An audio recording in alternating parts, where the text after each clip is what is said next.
ആര്യ എന്ന് പറയുന്ന ഒരു സീരിയൽ താരത്തിനെതിരെ രഞ്ജിത്ത് കൃഷ്ണ എന്ന് പറയുന്ന ഒരു വ്യക്തി വിവാഹ തട്ടിപ്പിന് പരാതി കൊടുത്തിട്ടുണ്ടായിരുന്നു.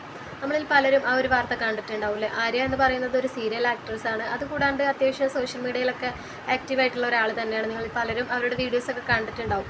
അപ്പോൾ ഈ രഞ്ജിത്ത് കൃഷ്ണ എന്ന് പറയുന്ന വ്യക്തി ആര്യക്കെതിരെ കൊടുത്തിരിക്കുന്ന പരാതി എന്ന് പറയുന്നത് വിവാഹ തട്ടിപ്പിനാണ്. തന്നെ വിവാഹം കഴിക്കാമെന്ന് പറഞ്ഞിട്ട് പറ്റിച്ചിട്ട് തൻ്റെ കയ്യിൽ നിന്ന് 35 ലക്ഷത്തോളം രൂപ ഈ ആര്യയും ആര്യയുടെ കുടുംബക്കാരും തമ്മിൽ തട്ടിയെടുത്തിട്ടുണ്ട് എന്നാണ് പറയുന്നത്. 2017 തൊട്ടിട്ട് 2021 വരെ ഇവർ തമ്മിൽ ഒരു റിലേഷനിലുണ്ടായിരുന്നു എന്നാണ് ഈ രഞ്ജിത്ത് കൃഷ്ണ എന്ന് പറയുന്ന ഒരു വ്യക്തി പറയുന്നത്. അപ്പോൾ ഈ ഒരു കാലയളവിലാണ് ഇത്രയും പൈസ തന്നിൽ നിന്ന് തട്ടിയെടുത്തത്. അതും വെറുതെ അല്ല, തന്നെ വിവാഹം കഴിച്ചോളാം എന്ന് പറഞ്ഞിട്ടുള്ള പേരിലാണ് അദ്ദേഹം ആ ഒരു എന്താ പറയുക രഞ്ജിത്ത് കൃഷ്ണ എന്ന് പറയുന്ന ആൾ ഇവർക്ക് വേണ്ടിയിട്ട് ഇത്രയും പൈസ ചിലവാക്കിയത്.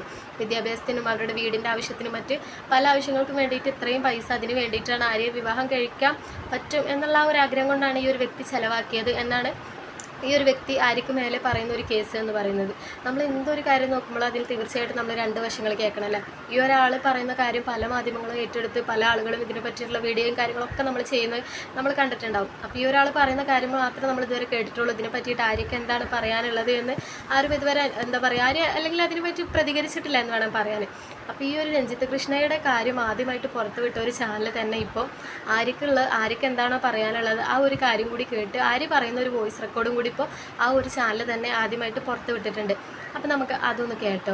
2016 ബാംഗ്ലൂർ ചേരുന്നത്.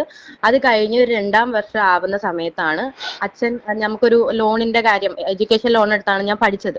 അപ്പോൾ ആ സമയത്ത് നമ്മൾ IDB ബാങ്കിൽ നിന്നും ലോൺ എടുത്തപ്പോൾ അവിടുത്തെ മാനേജർ അച്ഛനുമായിട്ട് നല്ല സുഹൃത്തായിരുന്നു. നമ്മുടെ ലോണും കാര്യങ്ങളും എല്ലാം റെഡിയാക്കി തന്നു കഴിഞ്ഞ് ആ സമയത്ത് എനിക്കൊരു ലാപ്ടോപ്പിന്റെ ആവശ്യം ഉണ്ടായിരുന്നു. ആ ലാപ്ടോപ്പ് സെക്കൻഡ് ഹാൻഡ് നമുക്ക് എൻ്റെ അമ്മ ആ സമയത്ത് ഗൾഫിലാണ്. എൻ്റെ ആ സമയത്തുള്ള കാര്യങ്ങളൊക്കെ നോക്കുന്നത് എൻ്റെ അമ്മയാണ്. അമ്മ ഗൾഫിലാണ് വർക്ക് ചെയ്തുകൊണ്ടിരുന്നത്. അപ്പോൾ നമ്മളൊരു ലാപ്ടോപ്പ് എടുക്കുന്ന കാര്യം അങ്കിളിനോട്, അതായത് ആ മാനേജറുടെ അടുത്ത് ഇങ്ങനെ സംസാരിച്ചപ്പോൾ ആള് പറഞ്ഞ ഒരു സെക്കൻഡ് ഹാൻഡ് എടുക്കുക. നമുക്ക് അങ്ങനത്തെ എൻ്റെ അച്ഛൻ്റെ ഓട്ടോ ഡ്രൈവറാണ്. അപ്പൊ അച്ഛന് അങ്ങനെ ഡീറ്റെയിൽ ആയിട്ടുള്ള അവരൊന്നും അറിയില്ലായിരുന്നു ആ സമയത്ത്. അപ്പൊ പറഞ്ഞ് രഞ്ജിത്ത് വളരെ അവിടെ വർക്ക് ചെയ്യുന്ന ഒരാളാണ്. അപ്പൊ ആ സമയത്ത് എനിക്ക് ആളെ അറിയത്തില്ല, അച്ഛന് അറിയാം, അത്ര സുഹൃത്ത് ബന്ധമല്ല, അറിയായിരുന്നു. ആള് പറഞ്ഞു ഇങ്ങനെ രഞ്ജിത്തിനോട് സംസാരിക്കുന്നു പറഞ്ഞു. രഞ്ജിത്ത് എല്ലാം ഇങ്ങനെ കുറെ കാര്യങ്ങൾ അറിയുന്ന ആളാന്ന് പറഞ്ഞു. അങ്ങനെ നമ്മൾ സംസാരിച്ചു. ആള് ഒരു സെക്കൻഡ് ഹാൻഡ് ഒരു സ്ഥലത്ത് പറഞ്ഞ് നമ്മളത് വാങ്ങിച്ചു. നമ്മള് ഞാൻ ബാംഗ്ലൂർ പോകാൻ വേണ്ടിയിട്ട് ഞാൻ ആലപ്പുഴയിലേക്ക് പോയി. അവിടെ വന്ന് ആളത് വാങ്ങിച്ചിട്ട് പോയത് കംപ്ലൈന്റ് ആണ്, നമുക്കത് വർക്ക് ചെയ്യാൻ പറ്റത്തില്ല. അപ്പോ ആളത് അവിടെ വന്ന് വാങ്ങിച്ചു. അന്നാണ് ആൾ ആക്ച്വലി എനിക്ക് എന്റെ അടുത്ത് വന്നിട്ട് ഡയറക്റ്റ് സംസാരിക്കുന്നത്.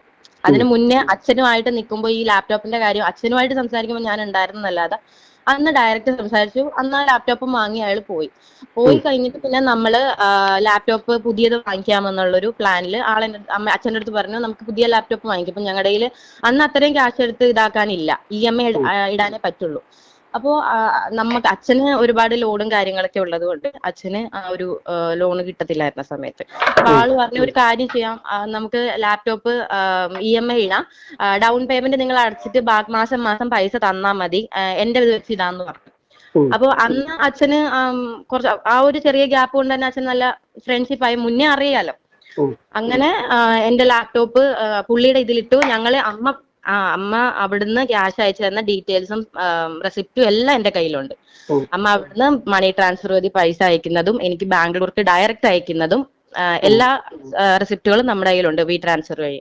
അപ്പോ ഇത് ഞാൻ പറയാൻ കാരണം ആള് ഒരു കേസ് കൊടുത്തതിൽ അപ്പോൾ ആര്യ പറയുന്ന കാര്യം ഇതാണ്, തനിക്ക് ഇയാളുമായിട്ട് വലിയ പരിചയമൊന്നും ഉണ്ടായിരുന്നില്ല.